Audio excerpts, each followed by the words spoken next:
Syekh Ibnu Zafar Al-Maki mengatakan, saya mendengar bahwa Abu Yazid Taifur bin Isa Al-Bustami ketika ia menghafal ayat berikut. Wahai orang yang berselimut, bangunlah untuk sholat pada malam hari, kecuali sebagian kecil. Al-Muzammil, ayat 1-2. Dia berkata kepada ayahnya, wahai ayahku, siapakah orang yang dimaksud Allah Subhanahu wa Ta'ala dalam ayat ini? Ayahnya menjawab, wahai anakku, yang dimaksud ialah Nabi Muhammad Shallallahu Alaihi Wasallam. Dia bertanya lagi, wahai ayahku, mengapa engkau tidak melakukan sebagaimana yang dilakukan oleh Rasulullah Shallallahu Alaihi Wasallam? Ayahnya menjawab, wahai anakku, sesungguhnya Qiyamul Lail terkhusus bagi Nabi Shallallahu Alaihi Wasallam, dan diwajibkan baginya tidak bagi umatnya. Lalu dia tidak berkomentar, ketika dia telah menghafal ayat berikut. Sesungguhnya Tuhanmu mengetahui bahwasanya kamu berdiri, sembahyang, kurang dari 2/3 malam, atau 1/2 malam atau sepertiganya, dan, demikian pula, segolongan dari orang-orang yang bersama kamu. Al-Muzammil ayat 20.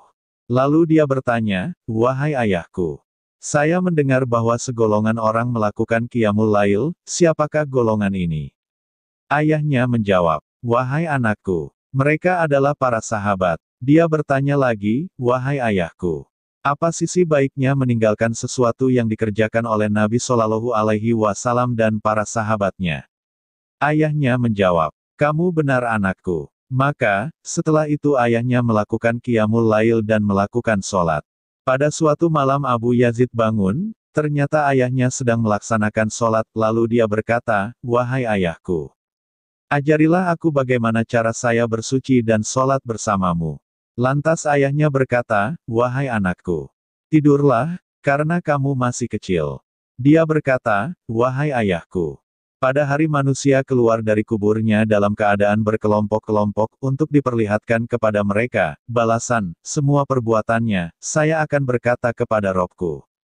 Sungguh, saya telah bertanya kepada ayahku tentang bagaimana cara bersuci dan sholat, tetapi ayah menolak menjelaskannya. Dia justru berkata, tidurlah. Kamu masih kecil. Apakah ayah senang jika saya berkata demikian?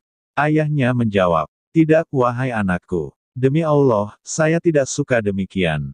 Lalu ayahnya mengajarinya sehingga dia melakukan sholat bersama ayahnya. Demikianlah kisah bagaimana seorang anak soleh yang mengajarkan sesuatu yang baik kepada ayahnya.